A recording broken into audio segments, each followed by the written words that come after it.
think in people's lives, there's only maybe half dozen, 7, 8 categories that really matter. Most people, they major in minor things. They focus on stuff that doesn't matter. They know more about this celebrity going in and out of rehab than they do about their own personal development.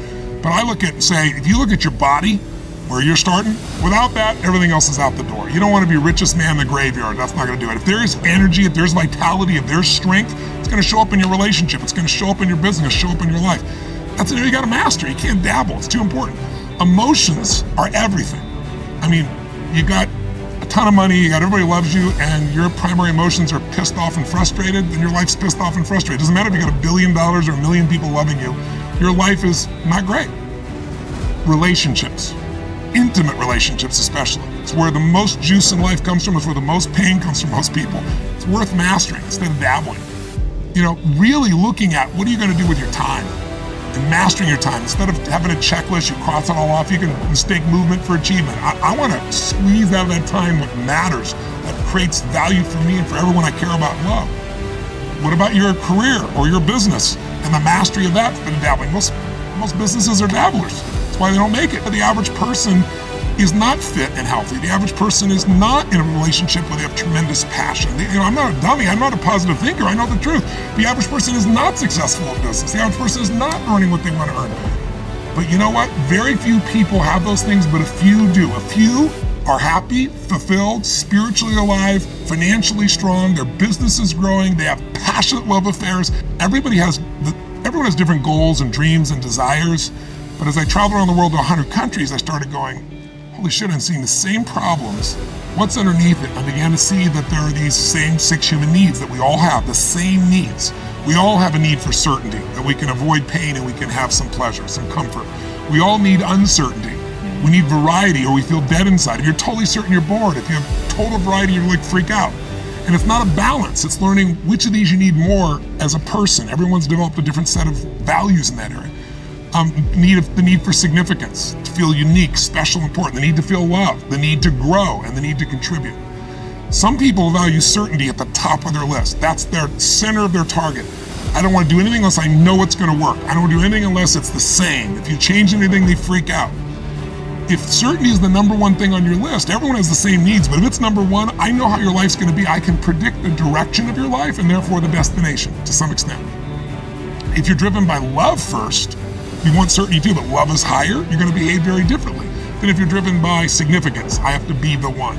So I look to see which of those needs are the top 2 on your list because they control your life. Yeah. An extraordinary life is life on your terms, and there's 2 parts. Part 1 to have an extraordinary life is mastering the skill of the science of achievement. How do I take what I envision and make it real? And how do I do that quicker, faster, better, easier? The ability to manifest what you come up with and make it real, like you've done with your company, yes. That's a skill set.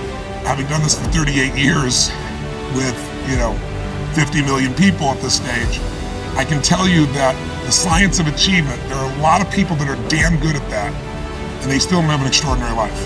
They have an extraordinary life. You see it as extraordinary. But I get the phone call from the multi-billionaire who tells me he wants to do this thing on his business, but what he really find out is he's miserable as hell, and he's hoping somehow I'm going to rub off on him on that side too. Right.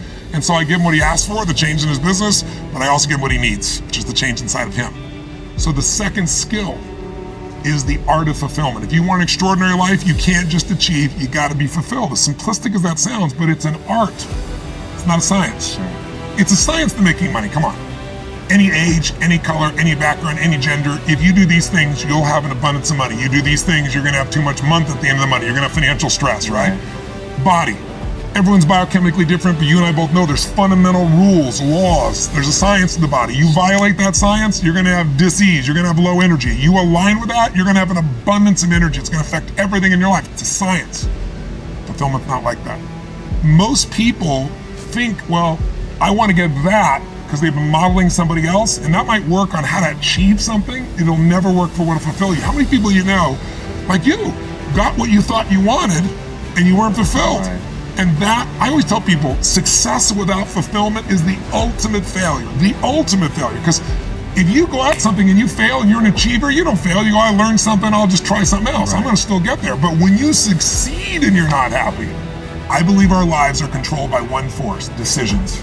And the decisions we make control us much more than the conditions we meet. It's not the conditions, it's your decisions. Decisions of what to believe, decisions of what to do, decisions of what to give. I say to people, think about, look back 10 years ago, 5 years ago, 15 years ago, and think of a decision you made.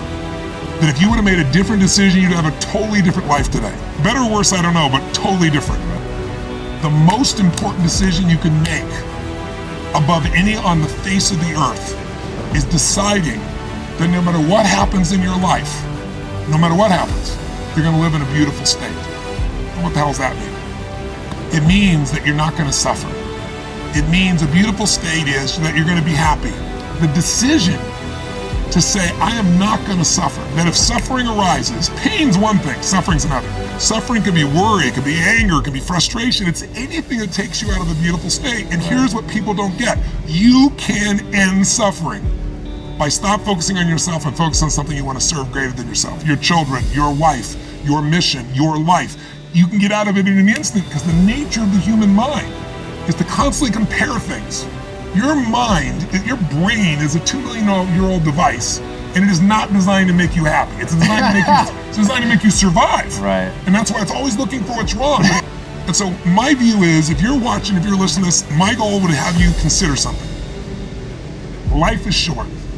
We don't know how short it's going to be.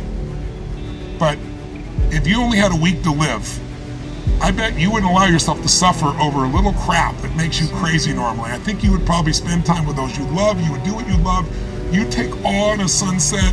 You'd smell the air. You would take in everything in those final moments that you possibly do. So my thing is, why wait? You're worried about what was done or what you should have done or what shouldn't have done. And you can end that in an instant by becoming aware of it and saying, I have made the most important decision of all. I'm going to live in a beautiful state. Because here's what's going to happen.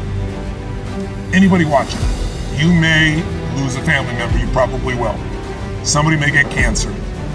Your business the government might change the rules. They might change things radically that you can't even do anything about it. You might go bankrupt. You might get divorced. I'm not saying anybody will, but no one knows what's going to really happen in your life. Life's full of uncertainty, but here's what you can know. You can decide that no matter what happens, you're going to have a great time.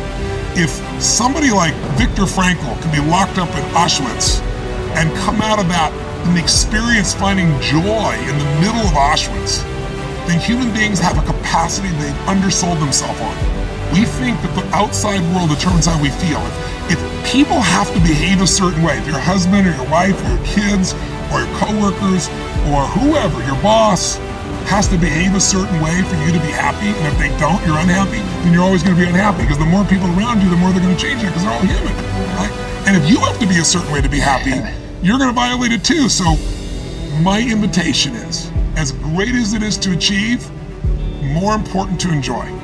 And if you can enjoy every moment in that state, when you're feeling loving and playful and passionate and curious and awe, you treat other people 100 times better than when you're feeling frustrated, pissed off, overwhelmed, worried, stressed, or feeling sorry for yourself. You're going to be a better parent, you're going to be a better lover, you're going to be a better business person, you're going to have a better life. So my soliloquy is, decide. Decide today. And actually say, what if I cut it off? What if I said, I'm not willing to settle and I'm just going to live in a beautiful state? Doesn't mean you won't feel bad. It doesn't mean you won't stay there. You instantly change. That's doable.